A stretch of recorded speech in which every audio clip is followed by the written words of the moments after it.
আমি যতটুকু দেখেছি আমার হাতে আমার কাছে একটা আবেদনপত্র এসেছিল ইন্ডেক্স দেওয়ার সময়, যে ইন্ডেক্সের চিঠিটা, সেখানে যে একজনের তথ্য পেয়েছিলাম, তার পিতার নাম দেখেছি যে অধ্যাপক আমির আলী, প্রফেসর আমির আলী। তো আমার কাছে মনে হচ্ছে এই ব্যক্তি সেই ব্যক্তি, যে তার কন্যাই হবে।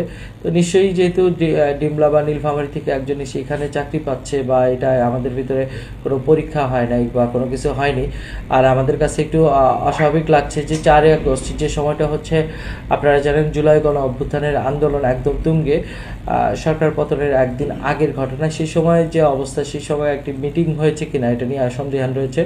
এবং তাকে নিয়োগ দেখানো হয়েছে 8ই আগস্ট 2024। তো 4 আগস্ট এবং 8 আগস্ট রাষ্ট্রে হচ্ছে যে ধরনের সিচুয়েশন ছিল, সেখানে বসে বসে একটা কলেজের নিয়োগ প্রক্রিয়া সম্পন্ন হয়েছে, এটা আসলে একটু বিশ্বাসযোগ্য না। তারপরেও হচ্ছে কলেজের ইনডেপথ যদি নিবিড়ভাবে যদি তদন্ত করা হয়, এখান থেকে অনেক সত্য উদ্ঘাটন হবে নিশ্চিত।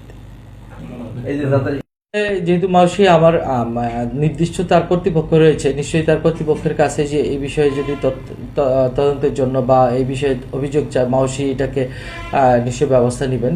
এক্ষেত্রে আমার বলার কিছু নেই।